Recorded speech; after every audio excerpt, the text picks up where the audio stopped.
분열이란 단어가 그 어느 때보다도 더 이렇게 자주 들리는 시대를 우리 지금 살아가고 있지 않습니까? 진보와 보수 쫙 나눠져 가지고 참 서로를 인정하지 않고 서로를 헐뜯고 있습니다. 그런 시대를 살아가는 우리에게 정말 하나님이 우리에게 주시는 말씀이 뭘까요? 또 그 분열이라는 것이 어디 그 나라의 정치 안에만 있습니까? 우리가 살아가는 곳곳마다 그 분열이 도사리고 있습니다. 올해 우리 표어가 혼자서 울게 하지 않는 교회인데, 그런 교회가 되려면 무엇보다도 우리 안에 그런 분열들이 먼저 사라져야 되는 거 아닙니까? 어떻게 해야 그 분열들이 없어질까요? 그 분열은 어제 오늘만의 문제가 아닙니다. 예전부터 있었습니다. 성경에도 그 분열 때문에 아파하는 그런 이야기들도 있습니다. 오늘 본문이 바로 그 내용입니다. 바울은 그렇게 선교 여행을 3번이나 하면서 많은 교회들을 세웠지 않습니까? 그 중에 이제 고린도에 교회를 하나 세웠어요. 고린도라는 곳은 이 무역이 발달한 곳이라 많은 사람들이 모이는 곳이었습니다. 그러니까 여러 가지 잡다한 문화들이 모이게 됐죠. 그러니까 세속적인 문화도 그 우상들도 많았고, 그런 곳에 이제 교회를 세웠습니다. 근데 바울은 한 곳에만 정착할 수가 없었잖아요. 여기저기 다니면서 복음을 전해야 되니까. 그러니까 애써서 고린도에 교회를 세웠지만 그곳에서 오랫동안 목회할 수가 없었어요. 다른 곳으로 계속 이제 옮겨 다녀야 되는데, 그러다 보니까 바울의 마음이 고린도 교회에 가 있죠. 언제나 그 생각의 안테나는, 마음의 안테나는 그 고린도 교회에 가 있습니다. 근데 그런 바울에게 들려오는 고린도 교회 소식은 좋은 소식이 아니었어요. 교회가 나뉘어졌다는 겁니다. 그걸 놓고 바울은 굉장히 마음 아파해요. 교회 안에 4가지 파가 있었대요. 바울파, 아볼로파, 게바파, 그리스도파. 그렇게 서로 나뉘어서 서로 자기들이 옳다고 싸우고 있다는 겁니다. 그 얘기가 마음에 아파서 지금 편지를 쓰면서 그 문제를 해결하려고 하고 있는 겁니다. 왜 이렇게 나뉘어졌는가? 그렇죠. 그 고린도 교회를 세운 사람이 바울이다 보니까 바울을 따르는 사람들이 분명히 있었겠죠. 근데 고린도 교회는 바울만 목회한 게 아니었거든요. 그곳에 아볼로도 목회를 했습니다. 근데 이 아볼로는 바울과 좀 많이 달라요.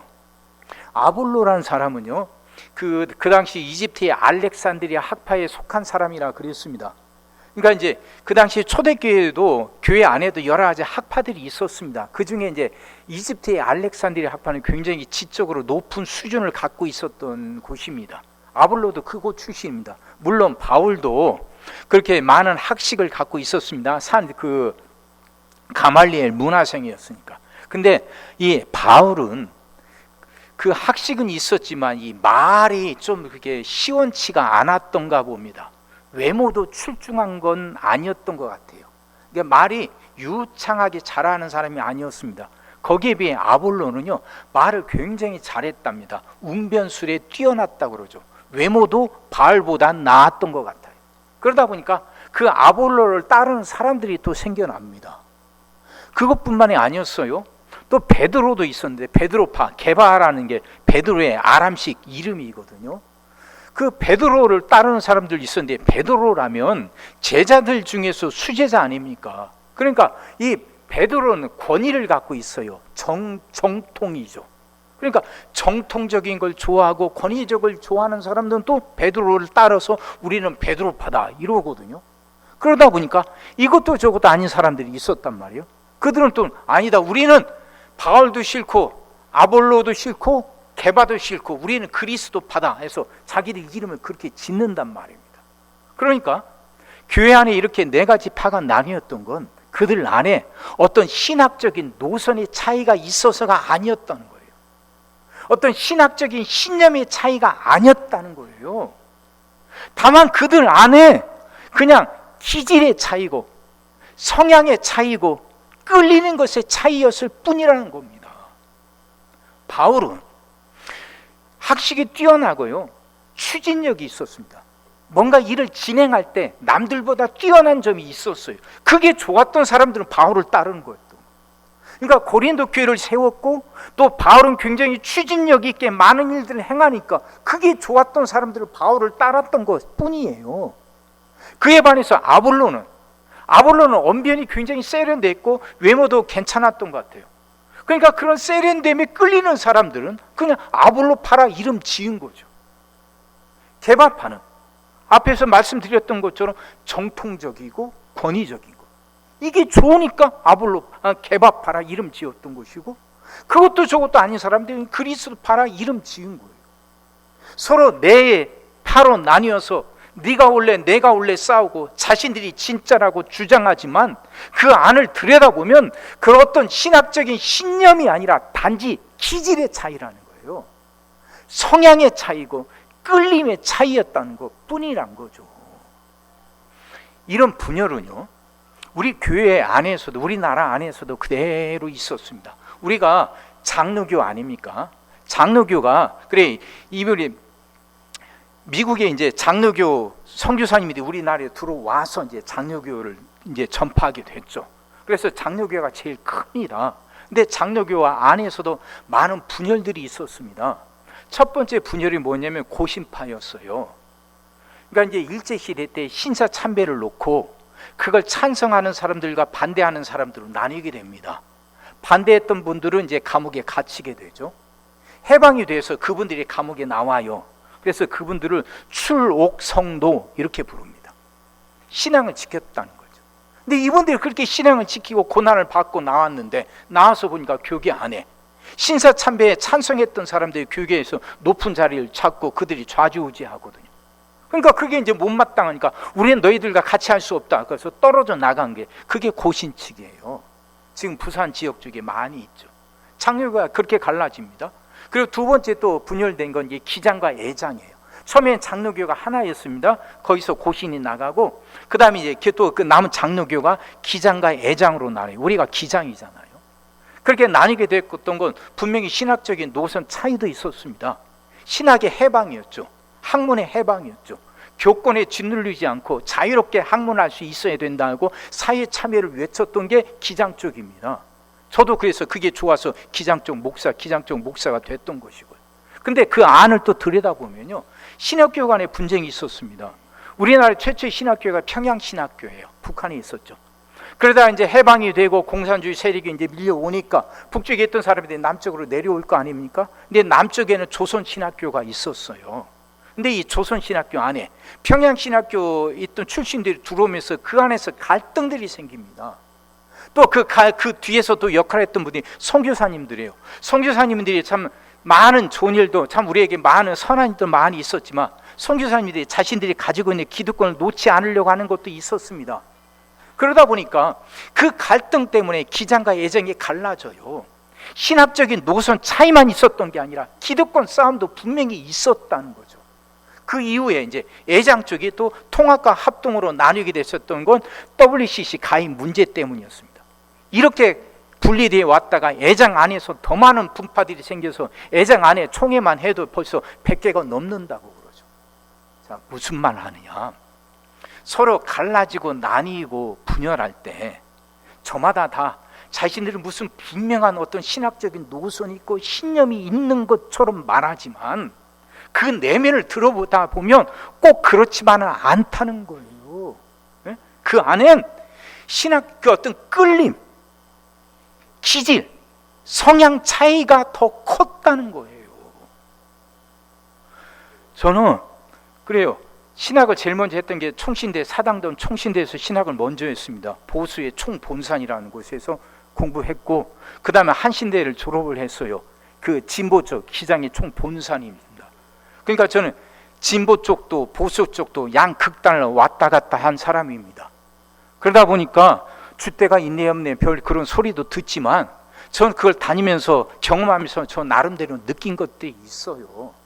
기장에 와서 한신대에 와서 첫 번 수업을 들었을 때 정말 다쳤던 가슴이 뻥 뚫린 걸 느껴요. 아, 이게 진짜 학문이구나, 이게 신학이구나 하면서 정말 자유로움을 느꼈어요. 신학의 자유, 학문의 자유가 있었거든요. 총신대에서는 느껴보지 못했던 거예요. 그게 참 좋았습니다.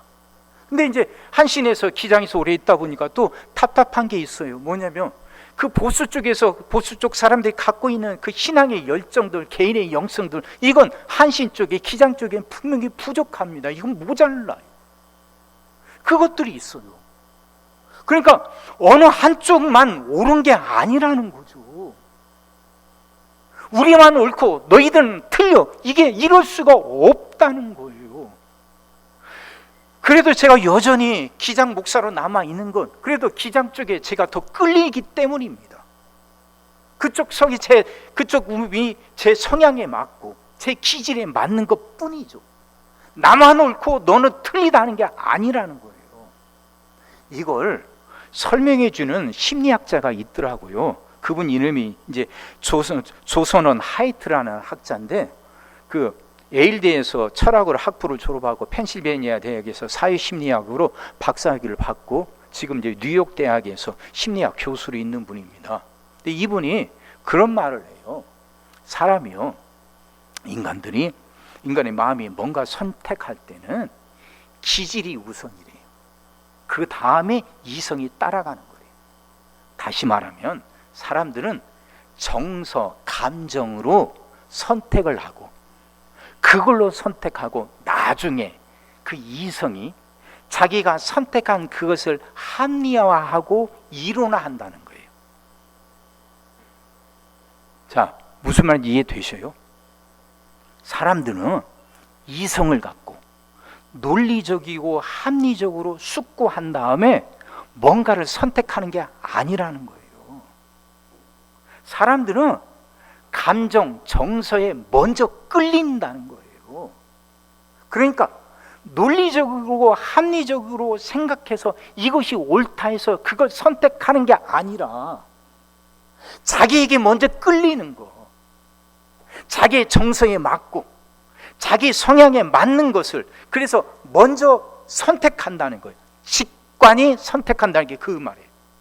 감정적이고 정서적으로 끌리는 것에 그것을 먼저 선택하고 그 다음에 왜 자기가 그것을 선택했는지 자기의 선택을 합리화하기 위해서 이성을 사용한다는 거예요. 이게 인간이라는 거예요. 그러면 내 선택이 항상 옳고 네 선택은 다르다고 말할 수 없다는 거죠.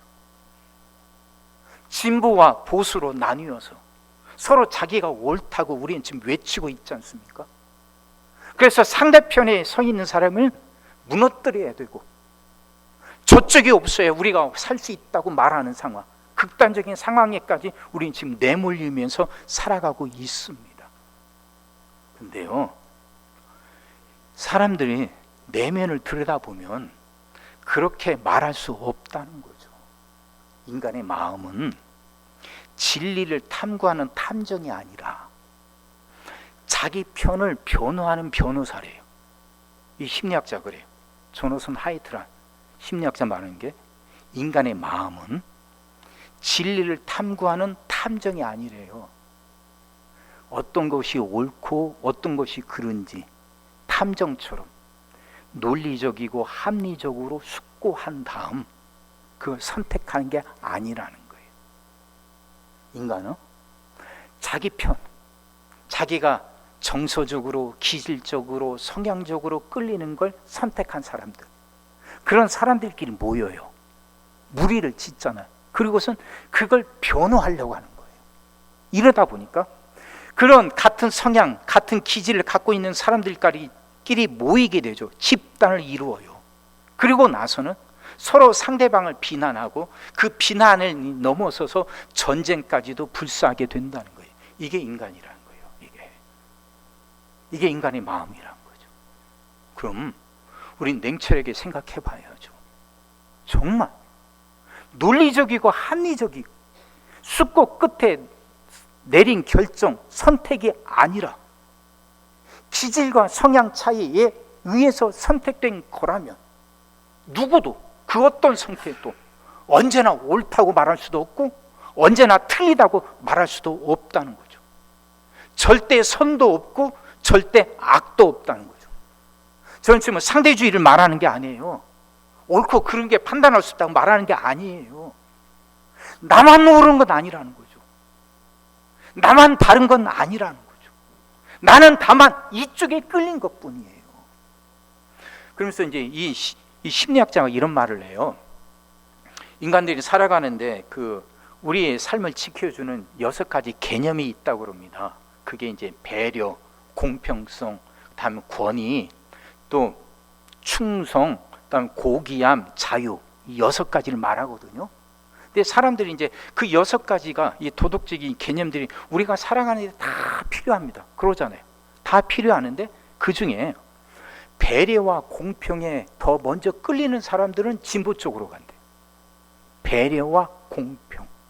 그러니까 가난하고 부자한 사람들이 누구나 똑같이 배려받아야 되고 공평하게 대우받아야 되죠. 이런 생각이 더 큰 사람들은 진보 쪽이래요. 제가 그런 것 같아요. 저는 그쪽에 끌려요. 근데 그 반대로 충성, 권위. 이게 충성이라면 옳다고 생각하는 그것에 전념하는 거죠. 권위, 나름대로 순서를 인정하는 거죠. 고귀함, 품위, 품격, 그리고 또 자유. 이것에 먼저 끌리는 사람들은 보수 쪽으로 간대요. 진보 쪽엔 2가지 개념이 있고 보수 쪽엔 4가지 개념이 있으니까 보수가 더 옳다. 그 의미가 아니래요. 그게 아니라 숫자가 많고 적고가 아니라 어디에 먼저 끌리냐는 거예요. 6가지 개념은 똑같이 필요하잖아요. 다 있어야 되죠. 우리가 도덕적이고 우리가 좀 더 풍성하고 복된 삶을 살아가는데 이 6가지들을 다 지켜야 되고 꼭 필요한데 사람들마다 개 중에서 먼저 끌리는 게 있다는 거예요. 배려와 공평에 끌리는 사람들은 나머지 4개를 무시하는 게 아니라 그건 없어야 된다는 게 아니라 그것들보다 배려와 공평에 먼저 끌리는 사람들, 이들이 진보야. 충성, 권위, 고귀함, 자유, 배려와 공평보다 이 4가지에 먼저 끌리는 사람들은 보수 쪽으로 간다는 거예요. 그러니까 누가 옳고 누가 그르냐, 절대 선, 절대 악은 없다는 거예요. 이 생각을 갖고 서로 품으라 하는 거죠. 그래서 바울이 10절에서 이렇게 말합니다. 형제들아, 내가 우리 주 예수 그리스도의 이름으로 너희를 권하노니 모두가 같은 말을 하고 너희 가운데 분쟁이 없이 같은 마음과 같은 뜻으로 온전히 합하라 그럽니다. 같은 말, 같은 마음, 같은 뜻으로 분쟁 없이 살아가고 온전히 합하라 그러죠. 근데 여기서 말하는 그 분쟁이란 말을, 그 분쟁이란 단어가 히브리어로 스키스마타입니다. 스키스마타인데 이 스키스마타라는 게 무슨 뜻이냐? 갈라진 틈, 옷이 찢어짐, 몸이 조화를 이루지 못함, 뭐 이런 의미래요. 찢어진 옷, 갈라진 틈, 조화를 이루지 못하는 몸, 이걸 분쟁이란 말로 썼다는 거죠. 그게 스키스마타고, 그리고 뒤에 있는 온전히 합하라 할 때 그 합하라 하는 말이, 그 단어가 카타르티조란 단어인데요. 이 카타르티조란 단어는 그물을 깁다, 수선하다, 이런 의미를 갖고 있대요.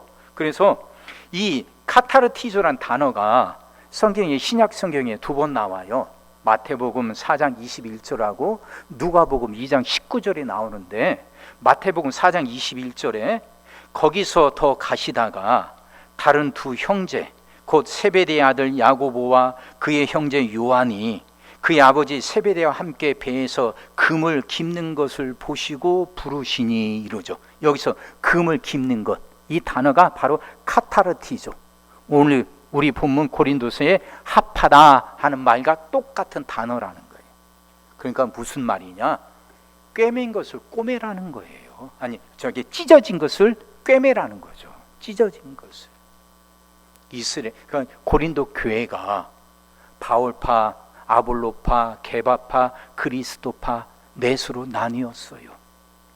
서로 무슨 큰 차이가 있는 것 마냥, 무슨 신학적인 신념의 차이가 있는 것 마냥 외치지만 안을 들여다보면 그게 아니라 단지 성향의 차이였다는 거죠. 끌리는 것의 차이일 뿐이라는 거예요. 그렇다면 서로 꿰맬 수 있는 거 아니냐. 찢어진 옷을 꿰매는 것처럼 이 분쟁을 서로 합해라, 서로 꿰매라는 거예요. 꿰매려면 바늘이 필요하죠. 그 바늘을 오늘 본문에서 바울은 뭐라고 하냐? 십자가의 도라고 말한다는 거예요. 17절 보세요. 그리스도께서 나를 보내심은 세례를 베풀게 하려 하심이 아니요 오직 복음을 전하게 하려 하심이로되 말에 지혜로 하지 아니함은 그리스도의 십자가가 헛되지 않게 하려 함이라.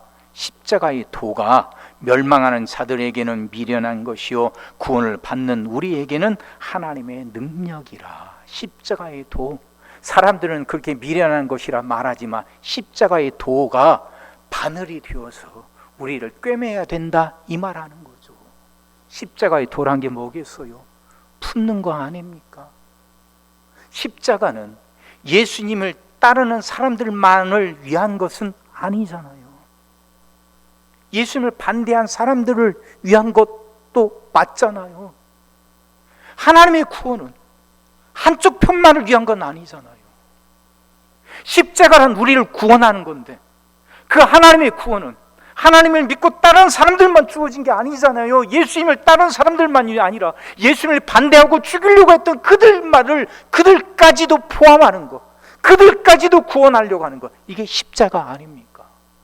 요즘 새벽에 요한복음을 읽고 있는데 예수님이 그 십자가를 지기까지 사정이 다른 복음서보다 요한복음은 더 세세하게 잘 기록되어 있습니다. 거기 보면요, 예수님 죽이려고 하는 사람들이 예수님이 바로 그 유대인의 왕이라고 외친다는 거예요. 그것 때문에 지금 그 바리새인들, 사두개인들, 제사장들이 예수를 빌라도에게 고발합니다.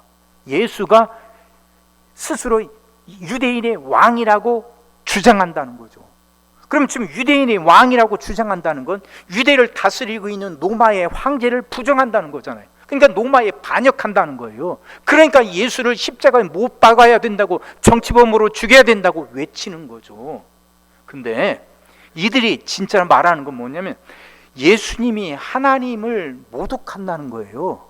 예수님이 하나님을 모독하기 때문에 예수를 죽여야 한다는 게 그게 그들이 말하는 진짜 이유거든요. 근데 그 하나님은 누굽니까? 하나님은 영원히 유대를 다스리는 유대의 영원한 왕이잖아요. 하나님이. 예수님은 하나님의 아들이니까, 그래서 예수님이 내가 유대인의 왕이라고 말한 것처럼 유대인을 다스리는 진정한 왕은 하나님뿐이에요. 근데 그 하나님을 모독한다고 예수님을 죽여야 한다고 외치는 이 종교 지배계급들, 제사장, 바리새인, 사두개인들이 빌라도 앞에서 뭐라고 하냐? 유대인의 왕은 오직 가이사뿐이라고 말을 해요. 자신들이 주장과 반대되잖아요.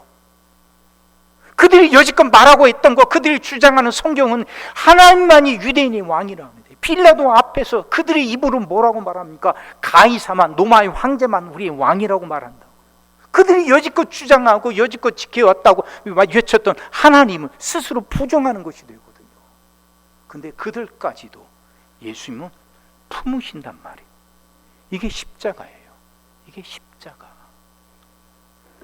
바느질을 하려면 지금 오늘 본문에서는 찢어진 옷을 꿰매라고 하는데, 꿰매려면 바늘이 있어야죠. 그 바늘은 십자가의 도라는 거죠. 서로를 품고 서로를 인정하고, 예수님은 자신을 죽이려고 하는 사람들까지 품으셨으니까 그 사랑으로 그렇게 살아가라 하는 것이죠. 바느질을 이제 생각하면서 혹시 바느질에 관한 시가 어디 없나 한번 찾아봤습니다. 이런 시가 있더라고요. 바느질하는 아내 신현복 합니다. 신현복이라는 시인은 이번에 지금 뭐 한라건설, 한라그룹의 이사라고 그래요. 그러니까 공학도인데 시를 써요. 이분이 시집을 5권이나 냈는데 그 중에 이렇게 말하면 바느질하는 아내 한번 들어보세요. 덜커덩 드르륵 광막한 도심 대기의 창 너머로 마지막 전철 박음질 마감하는 소리 들린다. 새벽부터 실을 골라 몸에 감았을 아내의 바느질은 아직 끝나지 않았는가. 장문의 수학 정해에 벌써 맨투맨까지 책갈피 속에서 온종일 낑낑대고 있는 큰 녀석, 책가방의 신발 주머니에 학력평까지 신발장 위 축구공처럼 바짝 쪼그라져 있는 작은 녀석. 아내는 풀죽은 눈빛들을 미소로 끌어안으며 어린 그 가슴 먼저 기웠을 게다. 바느질이 끝나지 않은 아내의 어깨 너머 끝 무뎌진 커다란 대바늘로 소를 깁고 있는 남산이 보인다. 꽃 지고 잎사귀 말라가는 시절이 안쓰러워 차마 나는 밑단 풀린 속 보이지 못하고 실타래 수북한 화장대 옆에 때 묻은 작업복 슬며시 눕혀놓는데 반짝이는 순금 바늘 아내가 사랑의 실 길게 끌며 구멍난 내게로 온다. 어떠셔요? 바느질 하는 아내를 생각하면서 쓴 시 아닙니까? 덜커덩 드르륵 드르륵 미신 굴리는 소리가 그 지하철 지나가는 소리처럼 들린다는 거죠. 마지막 소리인데 밤이 깊었는데 이제 그 하루 종일 바느질을 하는 아내가 이제 바느질이 끝났을까? 새벽부터 온몸에 실을 휘감듯이 새벽부터 애쓰고 일하는 그 아내의 수고가 끝났을까 하는 이야기죠. 아마 아이들이 둘이 있는가 봐요. 큰애들은 공부를 잘하는가 보죠. 작문에 수학 정예에 벌써 맨투맨까지 책갈피 속에서 온종일 낑낑대고 있는 큰 녀석. 공부하는 게 열심을 다 한다는 거죠. 큰아들은 그런데 작은 아들은 공부를 못하는가 봐요. 책가방에 신발 주머니에 학력평까지 신발장 위 축구공처럼 바짝 쪼그러져 있는 작은 녀석. 시험 점수가 안 좋으니까 학력평까지 성적표를 책가방에 신발 주머니에 몰래 숨기는 거죠. 신발장 위에 바람 빠져 쪼그러져 있는 축구공처럼 작은 아이가 그런다는 거예요. 자기가 스스로 형과 비교되니까. 근데 이 아내는 풀죽은 눈빛들을 미소로 끌어안으며 어린 그 가슴 먼저 기웠을 게다. 풀죽은 미소, 풀죽은 눈빛들을 미소로 끌어안으며 아내는 공부 못하는 작은 아들 나무라지 않고 바느질 하듯 그 작은 아들의 그 가슴을 먼저 기웠을 게다, 꼬맸을 거다, 그 말 아닙니까? 그렇게 고생하는 아내가 안쓰러우니까 지인이가 이렇게 말합니다. 꽃 지고 잎사귀 말라가는 시절이 안쓰러워. 세월이 지나면서 아내에게도 젊음이 사라지죠. 그러니까 꽃도 지고 잎사귀도 말라가죠. 그렇게 나이 들어가는 아내가 안쓰러워. 차마 나는 밑단 풀린 속 보이지 못하고 작업복에 밑단이 풀려서 나왔는데 그걸 보여주지 못한단 말이에요. 아내에게 또 일감 주는 것 같아서. 실타래 수북한 화장대 옆에 때 묻은 작업복 슬며시 눕혀놓는다. 일하는데 실타래가 수북하단 말이에요. 화장대 옆에 거기서 몰래 내려놓는다는 거죠. 꼬매긴 꼬매야 되는데 아내한테 짐 하나 더 주고는 것 같아서 미안해서 그렇게 내려놓는다는 거죠. 근데 그 아내는 반짝이는 순금 바늘 아내가 사랑의 실 길게 끌며 구멍난 내게로 온다. 아내가 많지 반짝이는 순금 바늘 같다는 거예요. 다 꼬맨다는 거죠. 공부 잘하는 아들도 큰아들도 공부 못하는 작은 아들도 상처받지 않게 꼬매주고 아내에게 미안해서 안쓰러워하는 자기의 구멍난 마음도 아내가 사랑의 실로 꼬매준다는 거죠. 고마운 마음 아닙니까? 이 시가 가슴이 와 닿더라고요. 여기에 나와 있는 반짝이는 순금 바늘, 사랑의 실을 길게 느리고 반짝이는 순금 바늘로 내 구멍까지 꿰매어주는 아내. 사랑하는 성도 여러분, 우리에게도 이런 마음이 있어야 되지 않을까요? 분열이 참 많습니다. 서로 갈라지고 서로 삿대질합니다. 내가 옳다고 넌 틀리다고. 근데 정말 그렇게 우린 신념을 갖고 서로 나뉜 걸까요? 아닙니다. 그냥 끌리는 것 차이고 기질의 차이고 성향의 차이일 뿐이에요. 그렇다면 원수될 것도 없습니다. 인정하지 못할 것도 없거든요. 나만 옳은 게 아니거든요. 너는 무조건 틀린 게 아니거든요. 성향의 차이니까. 그러면 품어야죠. 그러면 꿰매야죠. 십자가의 바늘로. 십자가는 너 나가 없습니다. 예수님을 따르는 사람들만 위해서 예수님이 십자가 진 거 아닙니다.